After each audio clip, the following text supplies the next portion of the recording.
स्वागत है दोस्तों आपका हमारे YouTube चैनल वीर भूमि बुंदेलखंड ITI में। मैं अरशद आलम रजा आपका एक बार फिर से स्वागत करता हूं अपने YouTube चैनल पर। वीडियो को शुरुआत करने से पहले मैं आपसे यही कहना चाहूंगा कि अगर आप हमारे चैनल पर नए हैं तो फटाफट हमारे चैनल को सब्सक्राइब कीजिए और बेल आइकन को ऑन कीजिए ताकि पल पल की नोटिफिकेशन आपके मोबाइल में पहुंचती रहे। तो दोस्तों, जैसा कि आपको मालूम है ITI के एग्जाम शुरू हो चुके हैं।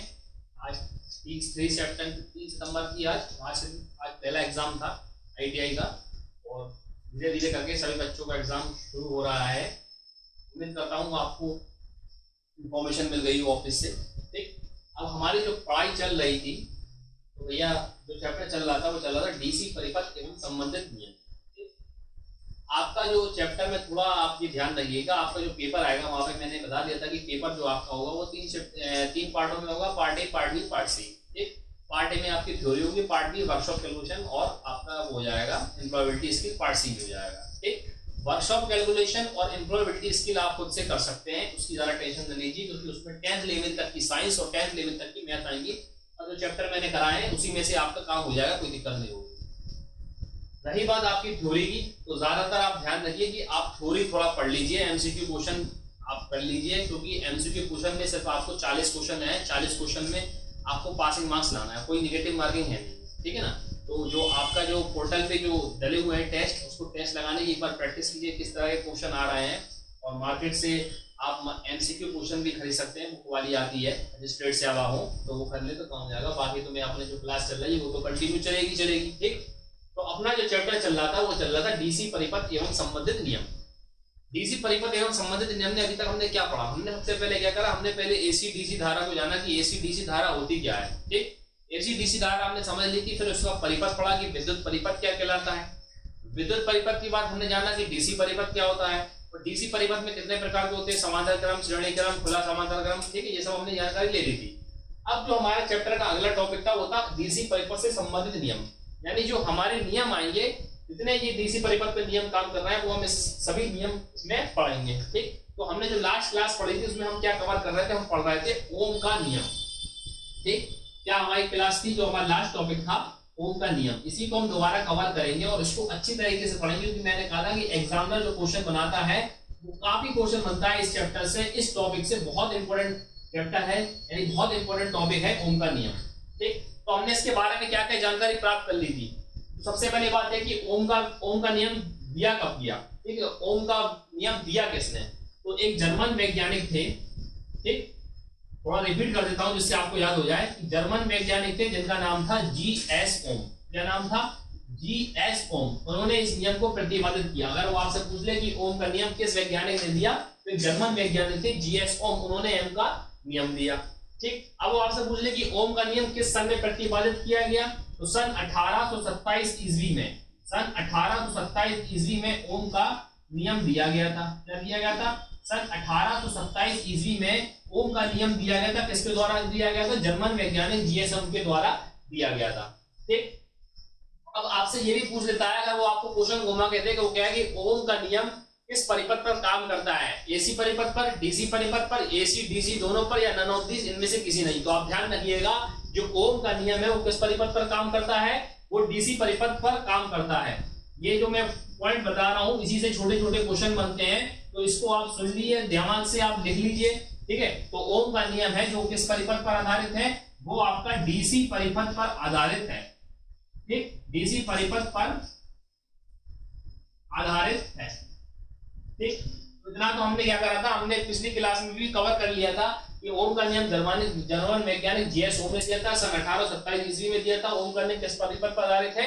DC परिपथ पर आधारित है। दूसरी चीज हमने क्या पढ़ी थी कि जो ओम का नियम है वो किस किस पर आधारित, मतलब ओम के नियम में क्या हुआ था कि जो वैज्ञानिक जो DC परिपथ में दिया था उसमें किस किस चीजों को लिया था। तो ओम के नियम में क्या, विद्युत धारा, विद्युत प्रतिरोध और आपका विभवांतर के संबंध में एक नियम प्रस्तावित किया गया था। तो वो कह देगा कि ओम का नियम किन किन चीजों पर आधारित है। तो ओम का नियम जो फॉलो करता है, ठीक है, ओम का नियम जो फॉलो करता है किन किन चीजों पे करता है? विद्युत धारा पे करता है, विद्युत प्रतिरोध पे करता है, ठीक, विद्युत प्रतिरोध पे करता है, और आपका फॉलो करता है विद्युत विभवांतर। ठीक, तो कभी कभी क्या कहता है, वो पूछ लेगा कि ओम के जर्मन वैज्ञानिक ओम ने जो अपना नियम दिया वो किस किस पर, मतलब किस किस पर आधारित है। तो विद्युत धारा यानी I, विद्युत प्रतिरोध यानी R, और विद्युत विभवांतर यानी V, यानी इन तीनों से संबंध में ओम का नियम फॉलो करता है। ठीक है, तो विद्युत धारा, विद्युत प्रतिरोध और विद्युत विभवांतर पर जो नियम लागू होता है वो ओम का नियम लागू होता है। अब ओम का नियम होता क्या है, किस प्रकार दिया गया, ओम जानकारी लेते हैं कि ओम का नियम, ये तो हमने बेसिक पॉइंट जान ली कि बेसिक पॉइंट क्या बताया, ये ध्यान रखिए कि ओम का नियम किसने दिया, जीएस ओम ने दिया, 1827 ईस्वी में दिया गया। ये जो वैज्ञानिक थे जीएस ओम के थे।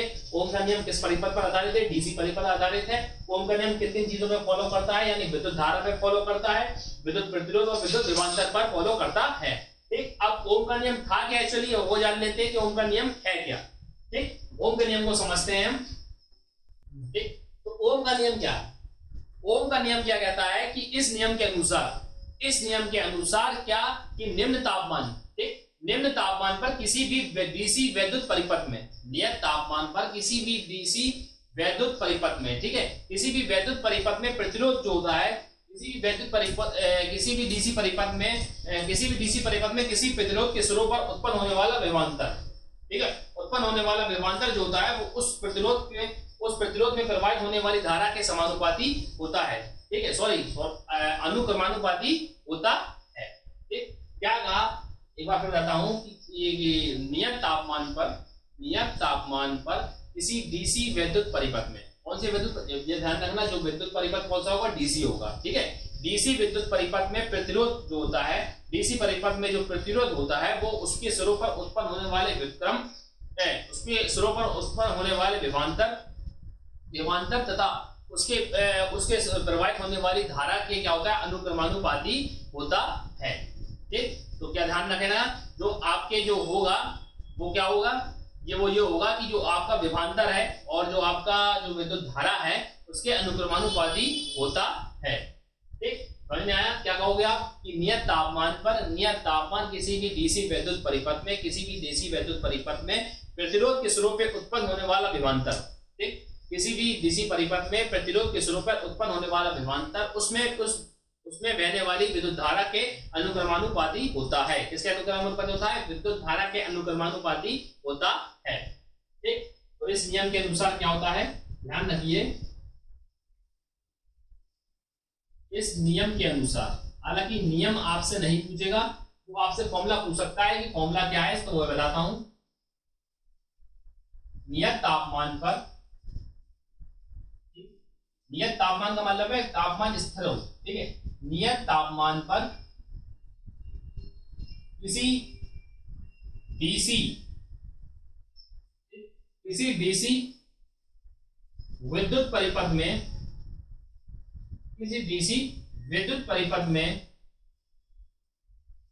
विद्युत परिपथ के स्वरूप पर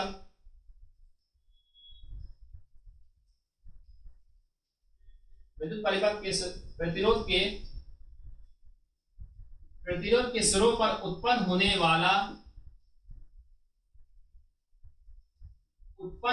वाला विभवांतर यानी V। ठीक है, जो आपका विभवांतर तथा प्रवाहित होने वाली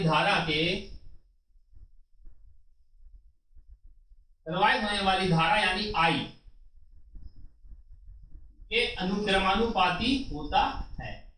कैसा होता है, अनुक्रमानुपाती होता है। ठीक, तो ये हो गया इसका नियम।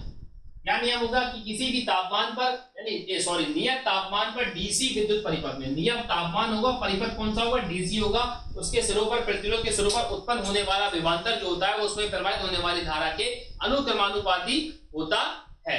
ठीक, तो यानी जो B होता है वो समानुपाती होता है I के।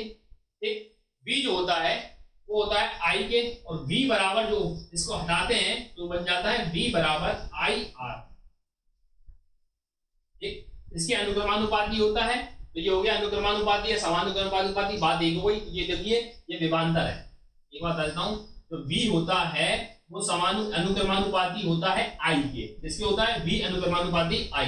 अगर वहां से पूछे तो क्या होता है, V जो होता है अनुक्रमानुपाती, समानुपाती एक होता है, व्युत्क्रमानुपाती होता है उल्टा, और अनुक्रमानुपाती यानी इसके बराबर होता है। ठीक है, तो किसी भी नियत तापमान पर डीसी विद्युत परिपथ में प्रतिरोध के सिरों पर उत्पन्न होने वाला विभवांतर जो होता है वो उसकी प्रवाहित धारा के अनुक्रमानुपाती होता है। यानी देखो ये जो आपका V है ये किसको प्रदर्शित करता है, ये विभवांतर को प्रदर्शित करता है। ये जो आपका अनुक्रमानुपाती होगा किसके होगा, विद्युत धारा के। विद्युत धारा को हम काय से प्रदर्शित करते हैं, I से प्रदर्शित करते हैं। ठीक है, तो अब क्या करते हैं, जब हम ये जो अनुक्रमानुपाती का जब चिन्ह हटाते हैं तो हम क्या कर देते हैं, तो एक R लगा देते हैं। क्या आता है, V बराबर IR। तो फॉर्मूला क्या बन जाता है, V बराबर IR। ठीक, तो क्या करते हैं, V बराबर IR। ठीक, ये तो विभवांतर का हो गया। लेकिन V बराबर IR तो होता है, ठीक है, लेकिन जब इसको हटाते हैं तो क्या होता है, V बराबर अनुपात है तो R अगर लगा देते हैं, R क्या होता है, जहां R कांस्टेंट होता है, यानी नियतांक होता है। जहां R जो होता है नियतांक होता है। ठीक, तो देखिए ध्यान रखिएगा, जो आपका मेन बात है वो ये है, V बराबर V/I इजिकल टू R। ठीक, ये हो गया आपका फॉर्मूला। ठीक, अब आप इससे कोई भी फॉर्मूला बना सकते हैं। V बराबर IR भी बन सकता है।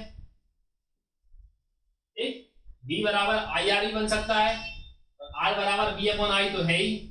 ठीक, अगर हम I बराबर के तो क्या हो जाएगा, I बराबर हो जाएगा V/R। तो ये तीन फॉर्मूले इससे बन सकते हैं, लेकिन मेन जो है वो आपका ये है। एक बार फिर समझा देता हूं, क्या बताया मैंने आपसे ये कहा है कि किसी भी इस नियम के अनुसार जो ओम थे उन्होंने ये दिया कि किसी नियत तापमान पर डीसी विद्युत परिपथ में, ये बहुत ही इंपॉर्टेंट नियम है, इसलिए मैं इसको बार बार समझा रहा हूँ। ठीक है ना, तो आप ध्यान रखिए, ये क्या बता रहा हूँ, किसी भी नियत तापमान पर डीसी विद्युत परिपथ में, कौन से परिपथ में, डीसी विद्युत परिपथ में प्रतिरोध के सिरों पर उत्पन्न होने वाला विभवांतर, उसमें प्रवाहित होने वाली धारा के क्या होता है, अनुक्रमानुपाती होता है। ये जो आपको निशान दिख रहा है ये किसका है, ये अनुक्रमानुपाती का होता है। ठीक है, व्युत्क्रमानुपाती अगर कहते तो वो अपॉन में चली जाती, यानी व्युत्क्रमानुपाती का मतलब होता है अपॉन, और अनुक्रमानुपाती का होता है यानी उसी के साथ। ठीक है, तो ये किसकी होती है, अनुक्रमानुपाती होता है, तो ये हो गया अनुक्रमानुपाती। ठीक है, तो V अनुक्रमानुपाती I, तो अनुक्रमानुपाती V बराबर क्या होगा, हम हटाएंगे तो अगर R आएगा तो V/I। ठीक है, ये जो फॉर्मूला बनेगा वो होगा V/I बराबर R, जहां R एक नियतांक है। तो बहुत ज्यादा बार, काफी बार वो आपसे ये भी पूछ लेता है कि ओम के नियम में नियतांक क्या होता है, क्या पूछ लेगा कि ओम के, हाँ ये बहुत बार पूछा गया क्वेश्चन, ध्यान रखना का, तो आप ये नोट कर लेना। ओम के नियम में जो आपका प्रतिरोध होता है, प्रतिरोध यानी रेजिस्टेंस, जिसको हम R से प्रदर्शित करते हैं, वो कैसा होता है, वो एक नियतांक होता है। नियतांक का मतलब होता है कांस्टेंट होता है। ठीक, तो ध्यान रखिएगा, कभी कभी डायरेक्ट पूछ लेता है कि ओम के नियम में नियतांक क्या होता है, क्या प्रतिरोध होता है, विभवांतर होता है, कि विद्युत धारा होती है। तो आप ध्यान रखिएगा कि ओम के नियम में जो प्रतिरोध होता है वो एक नियतांक होता है, जिसको हम R से प्रदर्शित करते हैं। तो V बराबर IR हो गया। ठीक, अब आती है बारी, आपको समझ में आया होगा, इतना समझा दिया। अब वो बात आती है कि V का मात्रक क्या होता है। तो पहली बात तो ध्यान रखिए V क्या है, मैंने आपको बताया V जो है, V को हम प्रदर्शित करते हैं विभवांतर से। कैसे प्रदर्शित करते हैं V को, विभवांतर से। तो विभवांतर का मात्रक क्या होता है, विभवांतर का मात्रक होता है वोल्ट। ठीक, V का मात्रक क्या होगा, वोल्ट, क्योंकि V है विभवांतर। ठीक, अब आ गई I, तो I को हम किससे प्रदर्शित करते हैं, विद्युत धारा से। I को किससे प्रदर्शित करते हैं, विद्युत धारा से। तो I का मात्रक क्या हो गया, विद्युत धारा का मात्रक क्या होता है, वो होता है एम्पियर। ठीक, I हो गया एम्पियर। ये आपसे मात्रक भी पूछता है डायरेक्ट, तो मात्रक याद होना चाहिए। ठीक है, अब होता है R को हम किससे प्रदर्शित करते हैं, R होता है प्रतिरोध, और प्रतिरोध को हम R से प्रदर्शित करते हैं, तो उसको हम बोलते हैं R। तो प्रतिरोध का मात्रक क्या होता है, वो होता है ओम, इसीलिए प्रतिरोध का मात्रक क्या होता है, ओम होता है। ठीक, तो डायरेक्ट पूछ देता है कि प्रतिरोध का मात्रक क्या होता है, तो प्रतिरोध का मात्रक ओम होता है, जिसको हम इस प्रकार भी प्रदर्शित करते हैं। ये जो होता है, ये सिंबल जो होता है, ये ओम का सिंबल होता है। ये निशान होता है, ये चिन्ह होता है, ये किसका होता है, तो ये किसका होता है, ये होता है आपका प्रतिरोध का। उम्मीद करता हूँ आपको ओम का नियम समझ में आया होगा। अगर नहीं समझ में आया तो एक बार मैं फिर रिपीट कर देता हूँ। सबसे पहली बात क्या बताई मैंने ये बताया कि ओम का नियम है, किसने दिया, जर्मन वैज्ञानिक थे GS ओम, उन्होंने ओम का नियम दिया। कब दिया, सन 1827 ईस्वी में दिया। किस परिपथ पर आधारित है, तो डीसी परिपथ पर आधारित है। ठीक, अब वो आपसे पूछे कि ओम के नियम में किस किस से संबंधित नियम दिया गया, तो आप बता देना कि ओम का नियम जो दिया गया है वो आपका विद्युत धारा, विद्युत प्रतिरोध और आपका विद्युत विभवांतर पर आधारित है। अब आते हैं कि नियम क्या है। नियम ये दिया गया है कि नियत तापमान पर यानी नियत तापमान पर किसी भी डीसी विद्युत परिपथ में प्रतिरोध के स्वरूप पर उत्पन्न होने वाला प्रतिरोध के स्वरूप पर उत्पन्न होने वाला विभवांतर जो होता है वो विद्युत धारा के अनुक्रमानुपाती होता है। तो विद्युत धारा के अनुक्रमानुपाती करती है V अनुक्रमानुपाती I। अनुक्रमानुपाती का हमने चिन्ह हटाया तो क्या बन गया V अपॉन I बराबर R। ठीक है, जो अनुक्रमानुपाती का हमने चिन्ह हटाया तो क्या बन गया V अपॉन I बराबर R, जहां R एक नियतांक होता है। ये क्वेश्चन काफी बार पूछा गया है कि ओम के नियम में कौन सा चीज नियतांक होती है। तो ध्यान रखिएगा ओम के नियम में जो प्रतिरोध होता है वो नियतांक होता है, कांस्टेंट होता है, जिसको हम R से प्रदर्शित करते हैं। तो V बराबर I इक्वल टू R, ये मेन फॉर्मूला होता है। इसी से तीन फॉर्मूले बन गए, V बराबर I और I बराबर V अपॉन R। अब आती है बात मात्रक की, तो V बराबर होता है वोल्ट।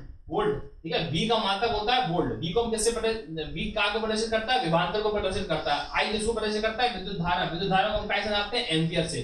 R किसको प्रदर्शित करता है, प्रतिरोध को। तो R से हम क्या नापते हैं, प्रतिरोध का मात्रक क्या होता है, ओम। ये इन तीनों के मात्रक हो गए। ओम के नियम में प्रतिरोध को कौन सा होता है, कांस्टेंट होता है। यानी अगर आपसे पूछ ले कि ओम के नियम में नियतांक क्या होता है, तो प्रतिरोध एक नियतांक होता है। उम्मीद करता हूं आपको ओम का नियम समझ में आया होगा। अब हम समझते हैं दूसरा नियम।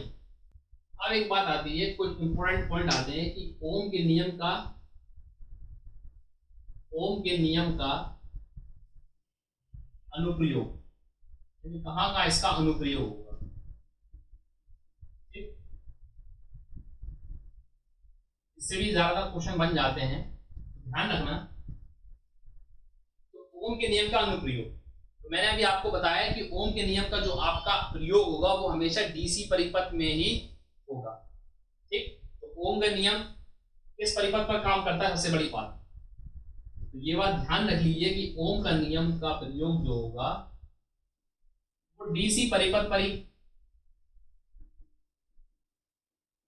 डीसी परिपथ के लिए होता है। ठीक, ये तो आपको याद होना चाहिए कि चैप्टर का नाम ही हमारा डीसी परिपथ है। ठीक है, तो ओम का नियम जो होगा वो डीसी परिपथ पर ही काम करेगा, क्योंकि हमारे चैप्टर का नाम है डीसी परिपथ और संबंधित नियम। जितने डीसी परिपथ से संबंधित नियम होंगे वो उसमें आएंगे। तो ओम का नियम जाहिर सी बात है इसी में आएगा। ठीक, अब ओम का नियम डीसी परिपथ पर तो होता है, लेकिन अब अगर वो आपसे पूछ ले कि ओम का नियम जो होता है वो आपसे किसका मान ज्ञात करने के लिए होता है, यानी ओम का नियम का हम जो यूज करते हैं किस ओम के मान का प्रयोग हम किस का मान ज्ञात करने के लिए करते हैं। तो ध्यान रखना कि ओम के नियम का उपयोग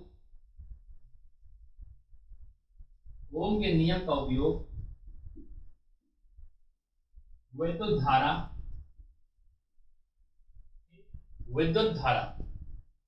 धारा तथा वोल्टता और प्रतिरोध का मान ज्ञात करने के लिए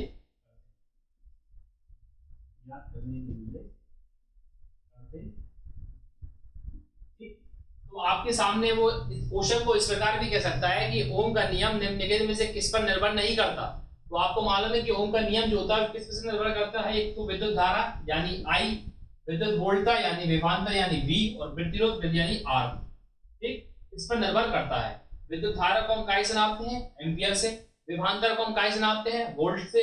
और प्रतिरोध को हम काय से नापते हैं, R से। ठीक, इस पर निर्भर करता है, इसका मान ज्ञात करने के लिए उपयोग किया। तो ओम के नियम का प्रयोग कहा गया है विद्युत धारा, वोल्टता और प्रतिरोध का मान ज्ञात करने के लिए किया जाता है। एक बात बहुत इंपॉर्टेंट है, ये वाला जो पॉइंट है वो काफी इंपॉर्टेंट है, इसको हाईलाइट करके लिख लीजिएगा या याद कर लीजिएगा कि जो आपका जो ओम का नियम होगा वो केवल धात्विक चालकों के लिए ही सिद्ध होता है। ठीक, ओम का नियम जो होता है,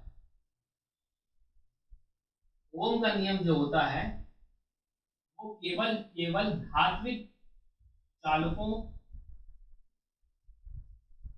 चालकों के लिए ही सिद्ध होता है। धात्विक चालकों के लिए ही सिद्ध होता है। ओम का नियम जो होगा वो केवल धात्विक चालकों के लिए ही सिद्ध होता है। तो ये जो थे ओम के नियम के कुछ अनुप्रयोग थे जो मैंने आपको बताया।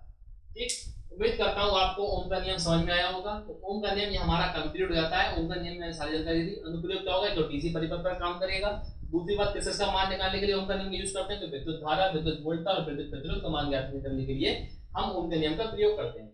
ओम का नियम, ये बात ध्यान रखनी है, ओम का नियम जो होगा वो केवल आपके धात्विक चालकों का प्रयोग करने के लिए हम इसका प्रयोग करते हैं। किस? केवल धात्विक चालकों के लिए हम इसका प्रयोग यानी ये नियम सिद्ध हो पाता। ठीक, क्लियर है? अगला टॉपिक देखते हैं हम क्या है। अब हमने क्या करा, ओम के नियम को हमने पूरी तरह समझ लिया कि ओम का नियम क्या होता है, इसका यूज कहाँ पर होता है, ओम का नियम किस पर निर्भर करता है। उम्मीद करता हूँ आपको ओम का नियम काफी अच्छी तरह से समझ में आया होगा और ओम के नियम से काफी एमसीक्यू बहुविकल्पी क्वेश्चन बनते हैं। मैंने काफी बारीकी से एक एक पॉइंट मैंने आपको समझा दिया है कि ओम का नियम क्या था, किस पर्पज से वर्क करता है और आपका क्या कहते हैं, किस वैज्ञानिक ने दिया, कौन सी चीज नियतांक होती है, किसका मात्रक क्या होता है। तो ये सब चीजें ही ये आपके क्वेश्चन बनाती हैं, छोटी छोटी चीजें कि किस पर निर्भर करता है, क्या चीज निर्भर करती है, मतलब क्या कौन सी चीज नियतांक होती है। ठीक, अब जो हमारा डीसी परिपथ से संबंधित नियम ओम का नियम हो गया। अब जो दूसरा नियम आएगा वो आएगा हमारा किरचॉफ का नियम। कौन सा नियम आएगा? किरचॉफ का नियम। तो ये जितने नियम होंगे ये सब आप ध्यान रखिएगा, ये जितने नियम होंगे वो आपके डीसी परिपथ से संबंधित नियम होंगे। तो अभी आपने इससे पहले जो नियम पढ़ा वो आपने ओम का नियम पढ़ा जो भी डीसी परिपथ पर आधारित था। तो आपका किरचॉफ का नियम जो पढ़ रहा है तो जाहिर सी बात है ये भी आपका डीसी परिपथ पर आधारित। ठीक, ये बात तो पहली बात तो ये हो गई, किरचॉफ का नियम किस परिपथ पर आधारित है, तो डीसी परिपथ पर आधारित है। सबसे पहली बात तो क्या हो गई, यह नियम भी डीसी परिपथ पर आधारित है। ठीक, डीसी परिपथ पर आधारित। ठीक, तो किरचॉफ का नियम किस परिपथ पर आधारित है? डीसी परिपथ पर आधारित है। ओम का नियम किस परिपथ पर आधारित है? डीसी परिपथ पर आधारित है। ठीक, अब जो आती है किरचॉफ का नियम, तो किरचॉफ का नियम जो दिया है वो आपके एक रूसी वैज्ञानिक थे जिनका नाम था किरचॉफ। ठीक, उनका नाम ही किरचॉफ था। ठीक, किरचॉफ ने नियम दिया, तो इनका नाम था, तो ये कौन थे? यह नियम जो आपका प्रतिपादन, यह नियम जो दिया है रूसी वैज्ञानिक, वो जो थे इससे पहले वाले कौन से थे जो मैंने आपको ओम का बताया, ओम के नियम वाले जर्मन वैज्ञानिक थे और किरचॉफ कैसे? रूसी वैज्ञानिक। ठीक है, तो यह नियम जो हो गया रूसी वैज्ञानिक किरचॉफ द्वारा, इनका नाम ही किरचॉफ था, किरचॉफ द्वारा दिया गया। ठीक, यह नियम जो है वो आपका किसके द्वारा दिया गया? ये रूसी वैज्ञानिक किरचॉफ द्वारा दिया गया। इन्होंने क्या करा, इन्होंने इस नियम का प्रतिपादन किया। तो इन्होंने क्या करा, किरचॉफ ने दो नियम दिए। कितने दिए? इन्होंने कितने नियम दिए? दो नियम दिए। इनके जो नियम हैं दो हैं, यानी किरचॉफ के जो नियम आते हैं वो दो हैं। एक है इनका विद्युत धारा का नियम। क्या है? विद्युत धारा का नियम। और दूसरा जो आपका है वो आपका है वोल्टेज का नियम। क्या है? वोल्टेज का नियम। ठीक, तो आप ध्यान रखिए कि आपका किरचॉफ का नियम है वो डीसी परिपथ पर आधारित है। किसने दिया? रूसी वैज्ञानिक किरचॉफ द्वारा दिया गया। इन्होंने कितने नियम दिए? दो नियम दिए। कौन कौन से दिए? एक तो दिया विद्युत धारा का नियम और दूसरा दिया वोल्टेज का नियम। तो अगर आपसे पूछ दे कि किरचॉफ ने अपने डीसी परिपथ पर जो नियम दिए हैं किस किस पर आधारित है, तो एक तो विद्युत धारा पर आधारित और एक वोल्टेज पर आधारित है। ठीक, डीसी परिपथ पर आधारित है, लेकिन इन्होंने नियमों की संख्या कितनी है? तो ओम ने सिर्फ एक ही नियम दिया था। ठीक, लेकिन इन्होंने क्या करा, इन्होंने दो नियम दिए, एक दिया विद्युत धारा का नियम और एक दिया वोल्टेज का नियम। अब दोनों हम नियम को समझते हैं कि क्या क्या ऐसा क्या दिया था, वो समझते हैं कि विद्युत धारा का नियम क्या है, वोल्टेज का नियम क्या है। तो सबसे पहले हम देखते हैं कि विद्युत धारा का नियम क्या कहता है। ठीक, पहला आता है किरचॉफ का विद्युत धारा का नियम।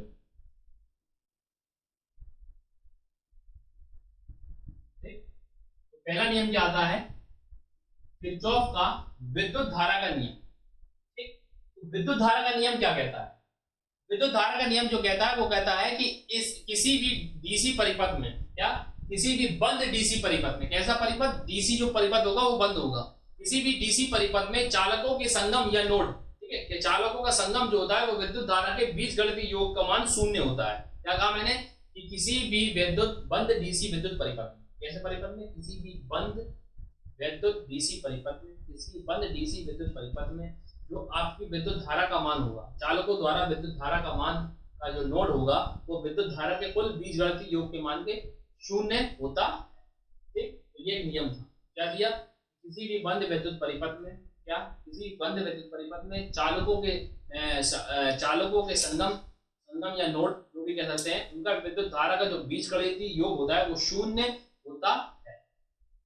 ठीक है, कैसा होता है? शून्य होता। ठीक, तो क्या कहेंगे आप? इसका नियम जो हो गया वो होगा किसी बंद डीसी परिपथ में। कैसा परिपथ होगा? डीसी परिपथ तो होगा, वो कैसा होगा? वो बंद होगा। ठीक है, ये चालकों का संगम, किसी भी डीसी बंद वैद्युत परिपथ में चालकों के संगम में, संगम या नोड, नोड भी कहते हैं संगम को। ठीक है, किसी बंद डीसी विद्युत परिपथ में चालकों के संगम या नोड का मान जो होगा वो विद्युत धारा के बीच बढ़ती योग के मान शून्य होता है। ठीक है, धारा का बीज गणितीय योग का शून्य होता है। हालांकि ये ज्यादा इंपॉर्टेंट नहीं है, ठीक, लेकिन वो आपसे जो पूछता है वो ये पूछता है कि जिसका योग जो होता है विद्युत धारा का योग वो शून्य होता है। ये नियम है। ठीक, तो इस प्रकार का जो लिखा आएगा वो आपका क्या कहलाएगा? किरचॉफ का विद्युत धारा का नियम कहलाता है। क्या कानून है कि किसी भी बंद डीसी विद्युत परिपथ में चालकों के संगम या नोड जो होता है उसका विद्युत धारा का बीजगणितीय योग जो होता है वो शोक बनता है। यानी ये चालकों की जो विद्युत धारा है उनका जो कुल योग होगा वो शून्य के बराबर यानी 0 के बराबर होगा। यही किरचॉफ का नियम कह सकते हैं। ठीक, अगर हम इसको दूसरी भाषा में कहेंगे तो कहेंगे कि किसी की विद्युत परिपथ में संगम नोड जो होता है वो विद्युत धारा का योग जो होता है, यानी संगम या नोड की जो आने वाली विद्युत धारा, एक तरफ से आने वाली विद्युत धारा और दूसरी तरफ से जाने वाली विद्युत धारा का जो योग होगा वो बराबर होगा। ठीक, क्या कहेंगे कि किसी भी विद्युत, अगर दूसरे शब्दों में कहें तो हम कहेंगे किसी डीसी परिपथ में या किसी भी डीसी परिपथ में संगम के मोड का मान, यानी एक तरफ से आने वाली विद्युत धारा का मान जो होगा वो दूसरी तरफ से आने वाली विद्युत धारा के मान के बराबर होता है, योग के बराबर होता है। ठीक है, तो इसका मतलब ये भी हो सकता है कि मान के चलिए एक परिपथ से यहाँ से आ रही I1 प्लस I2 और दूसरी तरफ से आ रही I3 प्लस I4, ये इन दोनों के बराबर होंगे। ठीक है, I1 प्लस I2 जो होगा वो आपके I3 प्लस I4 के बराबर होगा। ठीक है, लेकिन जो मेन है वो आपका ये है, क्या है? किसी भी बंद डीसी विद्युत परिपथ में चालकों के संगम का मान जो होगा वो विद्युत धारा के बीजगणितीय योग, यानी ये जो है बीजगणितीय योग के मान के बराबर शून्य होता है। तो आपसे क्वेश्चन वो क्या पूछेगा? क्वेश्चन वो आपसे ये पूछेगा कि किरचॉफ के जो विद्युत धारा का नियम है उसमें जो बीजगणितीय योग होता है वो क्या होता है? शून्य होता है, एक होता है या अनंत होता है, कैसा होता है? तो बीजगणितीय योग जो होता है वो आपका शून्य होता है। ठीक है, तो इसको हम दूसरे शब्दों में क्या कहते हैं? किसी भी विद्युत परिपथ में धाराओं का योग, यानी एक तरफ से जो धाराओं का योग जो होगा बंद या नोड में, तो जो एक तरफ से धारा आ रही है उसका योग दूसरी तरफ से आने वाली धारा के योग के बराबर होगा। लेकिन ये वाला चीज ज्यादा इंपॉर्टेंट है, इससे ज्यादा ध्यान रखिएगा कि ये जो होता है विद्युत धारा का योग जो होता है वो शून्य होता है। कैसा होता है? शून्य होता है। तो ये किरचॉफ का विद्युत धारा का नियम है। ठीक, तो किरचॉफ ने कितने नियम दिया? किरचॉफ ने 2 नियम दिए। पहला नियम था किरचॉफ का विद्युत धारा का नियम, जो कि आपका डीसी परिपथ पर आधारित है और उसकी जो विद्युत धारा का मान होगा वो विद्युत धारा बीजगणितीय योग का शून्य होगा, यानी ये होगा I बराबर शून्य। तो आज हमने किरचॉफ के नियम के पहले नियम को समझा। किरचॉफ का जो दूसरा नियम है वो हम अगली क्लास में समझेंगे। उम्मीद करता हूँ आपको आज की क्लास पसंद आई होगी और जो मैंने जो 2 नियम बताए और जितने इंपॉर्टेंट फैक्ट बताए हैं, जितने क्वेश्चन बन सकते हैं वो मैंने हाल आपको बता दिया है। आप नोट कर लीजिए या रिपीट कर लीजिए जो मैंने ओम के नियम से संबंधित बातें बताई हैं, इंपॉर्टेंट फैक्ट बताए कि ओम का नियम किस पर आधारित है, क्या कांस्टेंट होता है, कंसर्न में दिया, कौन से वैज्ञानिक ने दिया, किस चीज को हम किससे नापते हैं, किसका मात्रक क्या होता है, ठीक है, किस परिपथ पर आधारित। तो ये जितने मैंने क्वेश्चन बताए, एक्स्ट्रा चीजें बताई हैं, यही आपका क्वेश्चन बनता है। ठीक है, तो उम्मीद करता हूँ आपको आज की क्लास पसंद आई होगी। अगर आपको कोई भी समझ में दिक्कत आई हो तो नीचे कमेंट बॉक्स में जरूर लिखिए। ठीक है, मिलते हैं हम आपको कल नेक्स्ट वीडियो में, तब तक के लिए नमस्कार।